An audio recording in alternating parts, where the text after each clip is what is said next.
My youngest daughter was born 5 months after his death.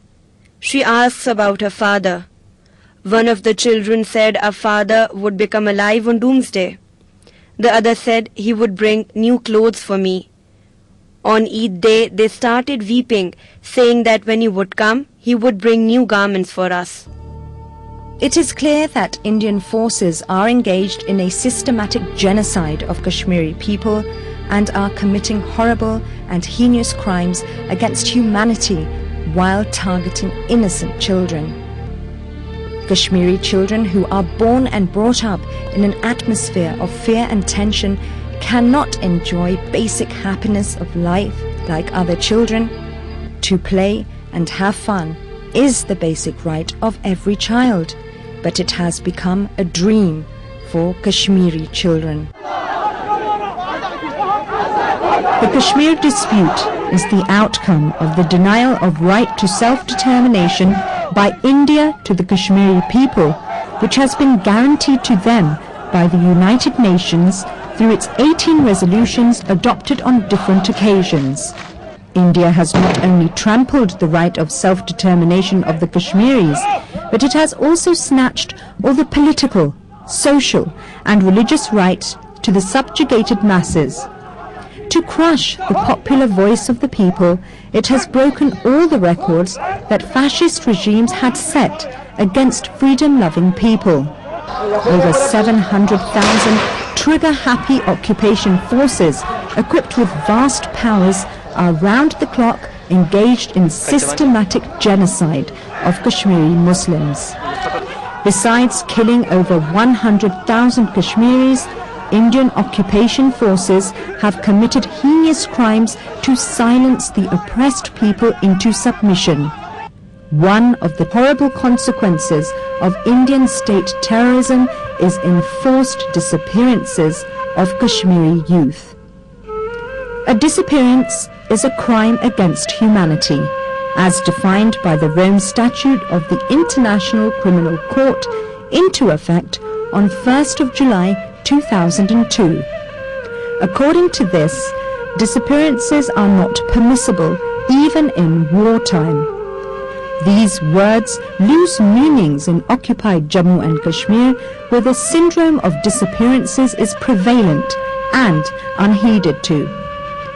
Indian forces pick up young Kashmiris moving about on roads and streets or working in the fields or in their shops for interrogation, and the victims vanish forever.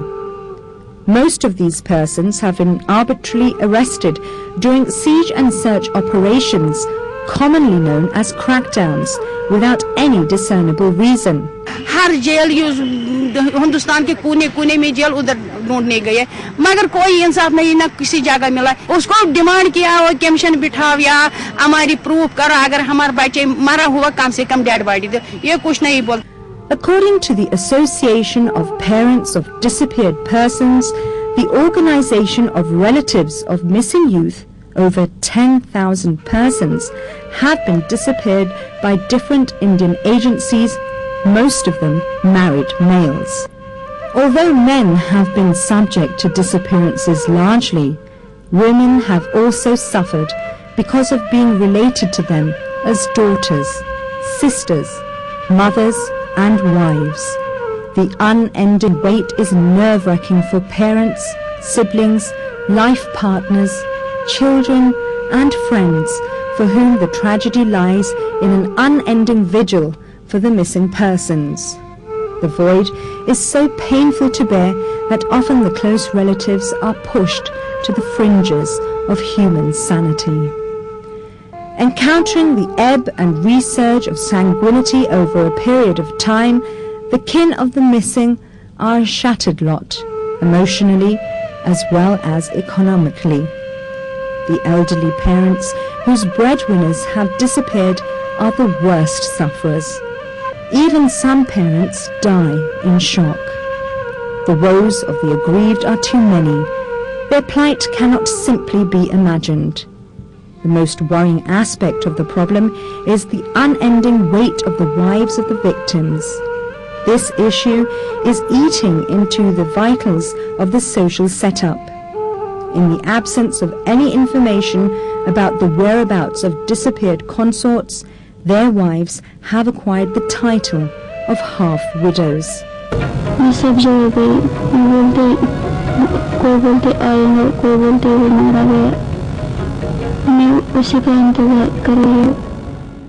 The crime is loaded with social implications too. These women have to assume the role of breadwinners for their families, and the future of their children becomes insecure.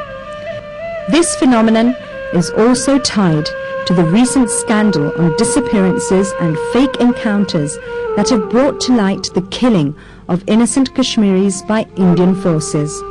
The youth are killed, passed off as foreign militants, and buried secretly to hide their identity.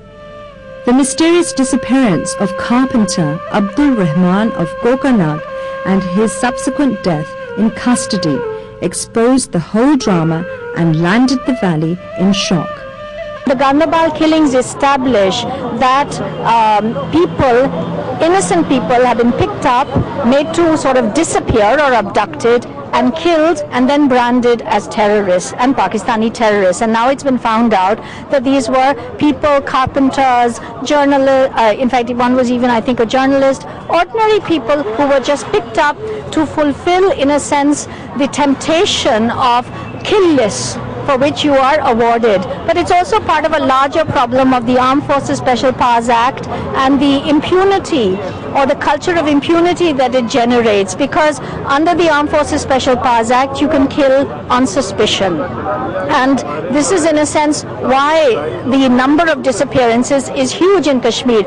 Indian forces are undaunted enough to pick up innocent youth in full public glare and dump them behind the horrible interrogation cells to extort money from their guardians, or else lay them dead without any compunction or fear of punitive retribution of law.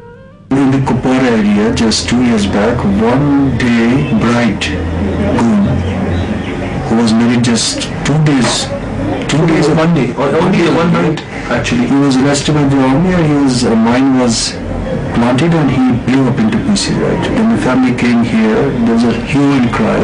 People thought, what after that? Nothing. We came here, I filed a writ petition. Even the most shocking thing for me as a lawyer, to file the writ petition, seeking mandamus from the court, that these perpetrators be taken to justice according to the law of the land. They lost interest. They lost interest simply because they had no faith number on the system, on the institutions, and the second, that they feel very vulnerable. They can't anymore give any resistance. Skeletons are tumbling out of the cupboard one after another. These incidents shattered the relatives of disappeared youth who presumed that their missing relatives had been killed in the same fashion by occupation troops and buried secretly in unknown graves. The stunning facts of fake encounters were brought to light by Association of Parents of Disappeared Persons. After the year-long survey of different areas, the association compiled a report titled Facts Underground, issued on March 29, 2008. The findings that appeared in a report reveals that 940 unmarked graves have been found in 18 villages of Uri district only. पहले हम 95 में छोटा था, आज तो बड़ा हो गया, 10 साल हो गए, बहुत डर जाते थे पहले तो जब हमने देखते देखते अब हमारा दिल भी पत्थर जैसा बन गया। देखते इतनी हालत खराब होती है इनकी, चेहरा नहीं, एक दिन एक बॉडी, उसका सर बिल्कुल अलग था, वो पेशा नहीं जाएगा, वारिस भी नहीं निकलते बाद में, पता नहीं हमें कि सिविलियन है, मिलिटेंट है, कौन है ये पता नहीं। वहाँ से आते हैं और छोड़ते हैं अस्पताल में कि ये इनकाउंटर में डेड बॉडी मिलिटेंट है, वो है ये, हमको वो पता नहीं। The shocking revelations of these unnamed graves stunned the Kashmiri people and the international community. Following the developments, the EU Parliament, comprising 27 countries at its plenary session in Strasbourg, unanimously passed a strong-worded resolution on the 10th of July 2008, calling upon the Indian government to urgently ensure an independent and impartial investigation into all sites of mass graves, and as an immediate first step to secure the grave sites in order to preserve them. Today we have a huge majority which is behind this resolution in the Parliament, because we're calling on the Indian government to have an independent investigation, and that everybody should now cooperate on this particular process. The Indian government's continuous denial to allow the international human rights organizations to visit Kashmir is testimony to the fact that there are many skeletons in her cupboard. That fact induces it to resist their visit. The recent 940 graves which have been found in the town of Uri is a clear indication that army camps are being used as burial grounds for killing and burying innocent people. And the concern among the common Kashmiris is that this is only one camp which has been exposed, and we have found more than 940 graves in that camp. The number of camps, such camps, which are running in and across the state of Jammu and Kashmir has crossed the mark of 350. So there is a lot of concern among the common man and among Kashmiris whose kiths and kins have been disappeared in the last 20 years, that where are their whereabouts. And the international community should come forward and take up this issue very seriously with the government of India, and a special investigation team should be sent to Kashmir to look into the killings and the disappearances of hundreds and thousands of people who are missing since 1990.